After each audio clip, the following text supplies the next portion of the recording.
ধনীরা কেন ধনী হচ্ছে আর গরিবরা কেন গরিব হচ্ছে? ছবিটি দেখে আপনার মনেও কি একই প্রশ্ন জেগেছে? কেন ধনীরা আরও ধনী হচ্ছে আর গরিবরা লড়াই করছে টিকে থাকার জন্য? আমরা অনেকেই ভাবি ভাগ্যই সব, কিন্তু সত্যিটা হলো আমাদের মানসিকতা এবং অভ্যাস। ধনীরা টাকা দিয়ে সম্পদ কেনে আর গরিবরা টাকা দিয়ে বিলাসিতা কেনে। চলুন জেনে নিই কেন এই ব্যবধান বাড়ছে। এর পেছনে তিনটি মূল কারণ আছে। আয়ের উৎস তৈরি করা, অ্যাসেটস ভার্সেস লায়াবিলিটিজ। ধনীরা তাদের উপার্জিত টাকা এমন জায়গায় বিনিয়োগ করে যেখান থেকে আরও টাকা আসে, যেমন ব্যবসা বা শেয়ার বাজার। আর সাধারণ মানুষ টাকা পেলেই তা খরচ করে ফেলে এমন জিনিসে যা ভবিষ্যতে কোনো টাকা দেয় না। শিখতে থাকার মানসিকতা, গ্রোথ মাইন্ডসেট। ধনীরা সব সময় নতুন কিছু শিখতে এবং নিজেকে উন্নত করতে সময় ব্যয় করে।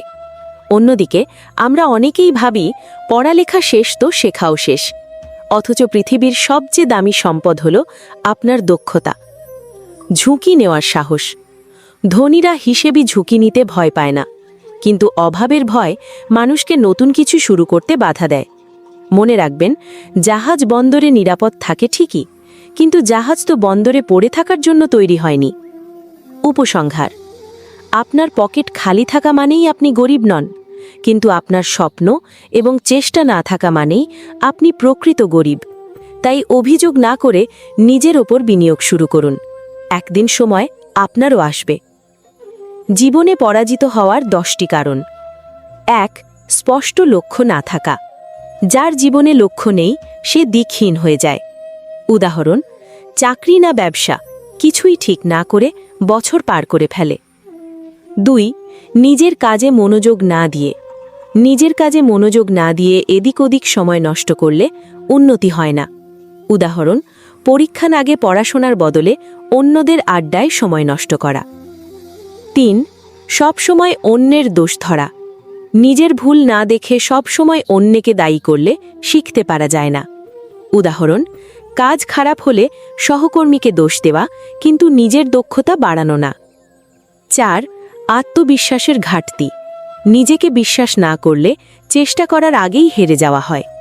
উদাহরণ: আমি পারব না ভেবে প্রস্তুতিও না নেওয়া। 5.